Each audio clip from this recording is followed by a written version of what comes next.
And this mixing of castes indeed puts the family to hell. Also, the souls and the spirits of the ancestors, they fall because they are deprived of the offerings of rice ball and water. Now, the diatribe continues, and this mixing of castes indeed puts the family to hell. So that's how a social mind thinks. The definition of hell, according to a social mind, when you mix with someone from another caste, then this is hell. And when you go to spirituality, I never get tired of quoting this one. What do the Upanishads name as hell? Arjuna is saying, mixing with person of another caste is hell.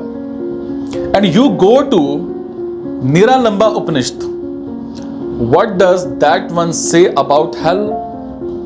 That says, mixing with a person of poor consciousness is hell.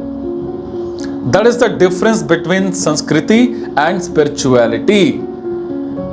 That is the difference between culture and true spirituality. Arjuna represents culture here. Arjuna is saying mixing with some other caste is hell, especially when a man mixes with a woman, that is hell. And when you go to the stage in Niralamba Upanishad, he says, mixing with a person of poor consciousness, that is hell. Great difference. Great difference. Do you understand this? The person might belong to your caste. You might have had a well-arranged marriage with all the ceremonies, as most of us do. But still the person is of poor consciousness, as are most people. And that exactly is what is called hell. It is not the other caste that is hell. It is the level of consciousness that decides hell or heaven. Equally, the Upanishad says, heaven is the company of people with great consciousness. That alone is heaven. Caste, etc. or creed, they do not matter. Do you get this? Another level of social conditioning. So we have seen attitude towards women, attitude towards castes. Now the third thing is coming through, and you will be astounded how this third thing again is a replica of our times. So when these castes mixes, then the family goes to hell. The family is destroyed. Also the souls and the spirits of the ancestors, they fall because they are deprived of the offerings of rice ball and water. Do you understand that ceremony, offering rice ball and water to the Paramatma or Jivatma or whatever of the ones who have died? So the third level is of superstition, physical, social and superstition. Arjuna can't be someone from the previous centuries.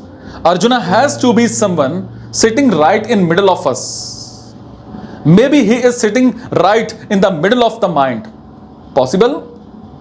Casteist, misogynist, and now superstitious as well. Who is Krishna? Someone who fights superstitions. The arguments in favor of superstition are coming from the culturally conditioned Arjuna, and Krishna is now someone who will fight all these arguments. See, what nonsense is this? Ancestors are flying and the ancestors are hungry and thirsty. So every few months you offer them rice and water, and then they eat the rice and drink the water, and the ancestors are then quenched. What nonsense is this, Arjuna? What's going on? But Arjuna is coming up with these arguments, and he is taking these as very solid, very indisputable and great arguments. What will happen to the souls of the ancestors if our great high caste women go and procreate with the lower caste men? And our ancestors too, mind you, are very caste conscious. They will not accept rice and water from the wrong kinds of kids. The progeny has to be perfect. All the flying souls are very choosy. They will prefer to remain hungry and thirsty rather than accept rice and water from the progeny of a lower caste father. That is the argument that Arjuna is making. That is the problem that Krishna will be solving in the entire Bhagavad Gita. Did you know that this is the problem that Krishna is solving? No. We used to think that Krishna is talking of some great principle. You know, Nishkama Karma, this, that. All that has to be talked of to solve just this little problem. All those 17 chapters exist just to solve this problem. This is Arjuna's problem. Attachment, women, caste, superstition. This is the problem. I'm asking you, is this an ancient or outdated problem? It's very much a problem of the current time. It is not. It is or is not. That's why those who know realize that in the document lies the solution to a lot of problems of today, probably to all the fundamental problems of today. You know to top it, because I am speaking more and more on the Gita now. Initially, it was only in Hindi, now in English as well. People come and say that, you see, the caste system has to be valid. Why? Because it is mentioned in the Gita as well. Mentioned by whom? Krishna or Arjuna? But that's the argument that they present. And all these bogus ceremonies, when I speak on them, they say you are violating the Gita. Why? Because even in the Gita it is said that these ceremonies are there. It is mentioned in the Gita. Mentioned all right, but mentioned in what sense? It is mentioned in the sense of foolishness, not in the sense of prescription. Are you getting it? Gita, in that sense, is an extremely liberal and modern book. Gita is not orthodox. Gita is not conservative. Now, this is one epithet that we don't usually associate with the Gita. Right? Liberal. Gita is as liberal as a book can be. You have to be liberal if you are talking of liberation. No. How can there be liberation without liberty? So the Gita is liberal, not orthodox. In the whole tradition of Hinduism, Vedanta represents the liberal side.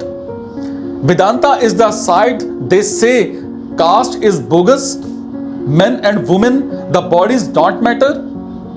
It's the consciousness that matters. Come on, don't talk of heaven and hell or souls and spirits. Vedanta dismisses all these things. Vedanta represents the leading liberal side of Hinduism. And then there is the Puranika side and Smritis and all that. They mostly represent the orthodox conservative side. So all the problems that you find today with Hinduism are mostly become Vedanta. Because Vedanta, which is Upanishad, Gita, Brahma Sutra, they have not become mainstream. When they become mainstream, Hinduism becomes very, very, very liberal. Instead, what you find mainstream is stuff like Garuda Purana. All the Puranika things have become mainstream, and Garuda Purana and books like that are continuously saying exactly what Arjuna is saying here. They talk of the spirits and how the spirits move and what you have to give to the spirits to please them. That's exactly what Arjuna is saying here. Maybe Arjuna has come here after a reading of the Garuda Purana. And you see, what Krishna does in the Gita. He dismisses all that Puranika stuff. So never talk of Veda and Purana in the same breath. I hate to say this, but they are poles apart. They are two different categories of literature. But because we have read neither the Veda nor the Purana, so we speaks as if the Veda, Purana are the same thing. They are not. They are not. Most of Puranika literature is incompatible with Vedanta, but cannot be true together. If Vedanta is true, then most of the Puranika stuff has to be dismissed, either dismissed or interpreted in the light of Vedanta. In the Puranika compilation, there are indeed some beautiful stories at a symbolical level, but even that symbolism can be revealed only in the light of Vedanta. If you want to liberate Hinduism of its evils, you will have to come to Vedanta. In fact, if you want to help the entire world, you will have to come to Vedanta. So remember that definition of scripture. Folklore does not constitute scripture. Tradition does not constitute scripture. Stories from here and there and genealogy, that does not constitute scripture. So scripture is only when you are talking of your identity and its liberation. That's why the Bhagavad Gita qualifies to be called as scriptures, and most other books that are called as scriptures are not scriptures. They are just old books, not scriptures, not Shastra.